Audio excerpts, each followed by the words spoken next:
Who works harder, me or you? Me. 100%. How do you know that? You just can't be working 18 hours a day every day the way I am. I just don't think you are. You don't really know anything about me. You're right. Okay. That's how biggest mistake you've ever made. Biggest mistake you've ever made. This is all just fundamentally wrong. And for any online gurus out there that are boasting about how hard they work and how they can outwork anyone, I'm gonna make Monday morning my it's just one big dick measuring contest, and it leads people to thinking that hard work equals success. And that's simply not true. So many people outwork me on paper, but I still make more money than them. Now, of course I work hard, but it's not the driving force behind how I went from being broke to becoming financially free.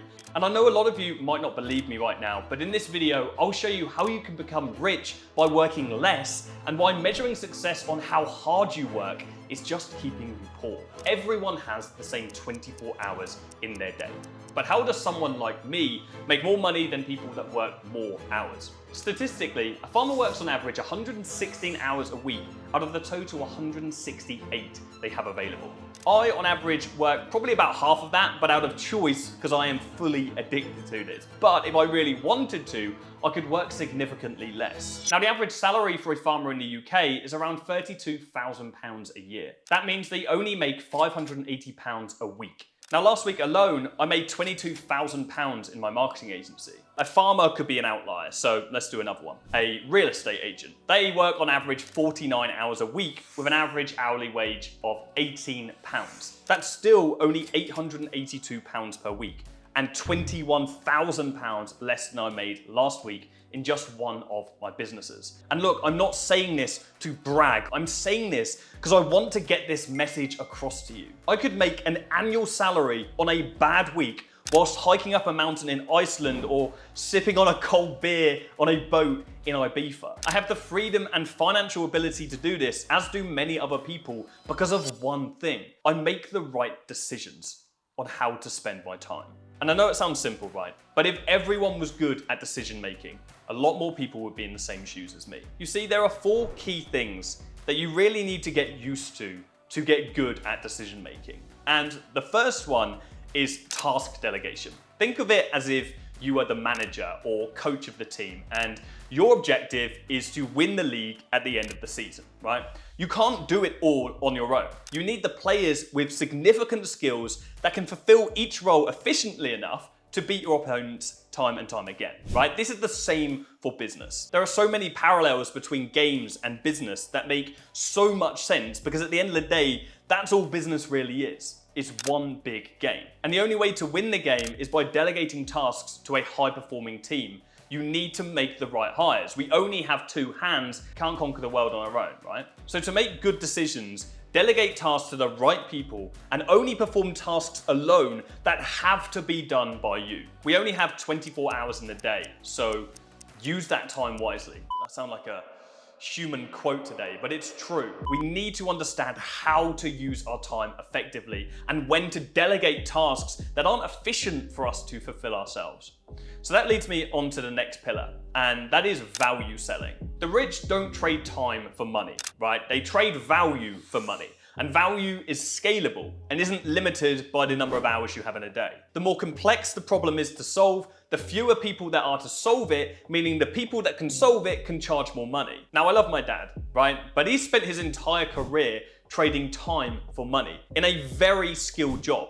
Now, the value he provides is worth millions to the companies that he works for, but he certainly has never been paid that. In fact, trading time for money makes very, very few people money, if not any, which is why in America, 58% of adults live paycheck to paycheck. And even worse than that, they don't even enjoy the jobs that they're working in. So if you want to make money, you need to sell value. Let's look at the founders of Uber, Travis Kalanick and Garrett Camp. They basically revolutionized local transport. The ease of getting around is directly attributed to Uber, and hence they have nailed value selling.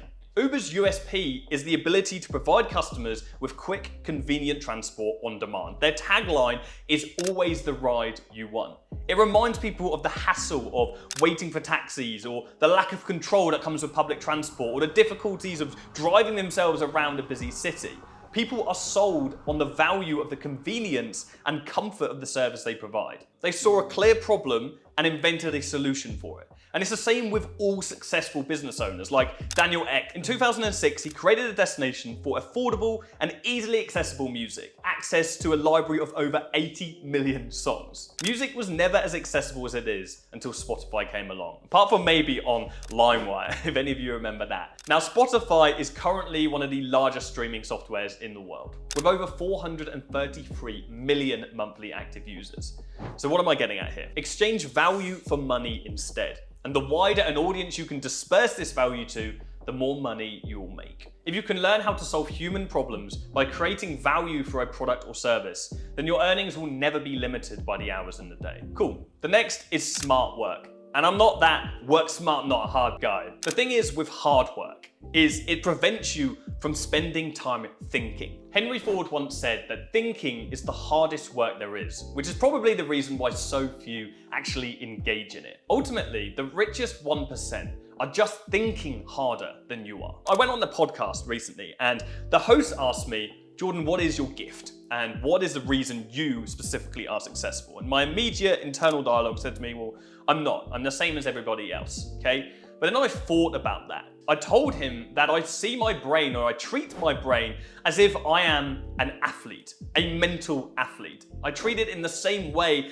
a physical athlete would treat their body. I optimize my entire life around my mental performance and eliminating brain fog. I spend the majority of my time thinking about how I can break through that next business barrier, how I can continue to grow every single week and every single month. My gift is that I'm a critical thinker, as most successful business owners are. And that is a skill that can 100% be learned, because I wasn't always like that. You just need to recondition your brain over time to value thoughts in the same regard as physical hard work, so you can actually work smarter. The entire education system is built to condition us into thinking that hard work equals success, that hard work will make you fulfilled, happy, and rich and free. But it does the opposite in so many cases. Hard work without intelligence will just create sweat and no results.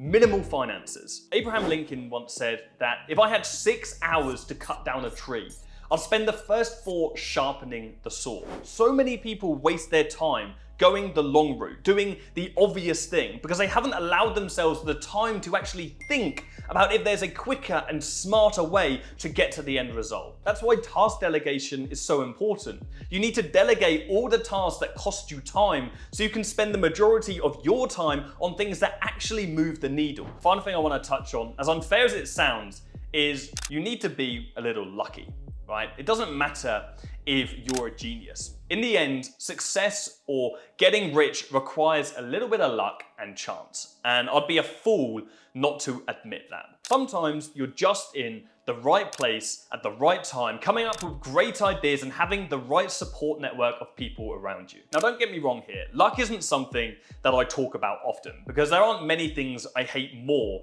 than when somebody discounts someone else's success as luck. It is extremely rare when luck alone is the cause of someone's success. For luck to even be on the cards, you need to be playing the game. You need to be taking risks every single day, because luck and risk are symbiotic, right?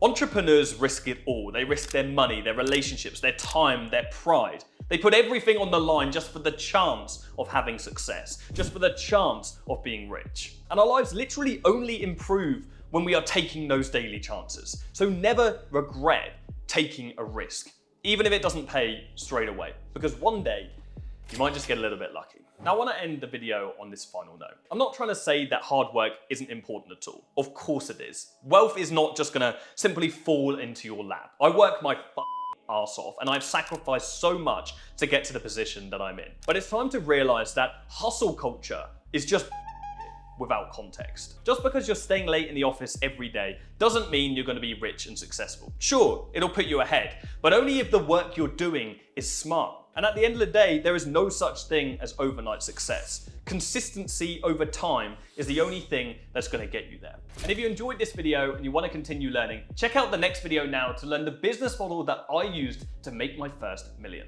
Cheers.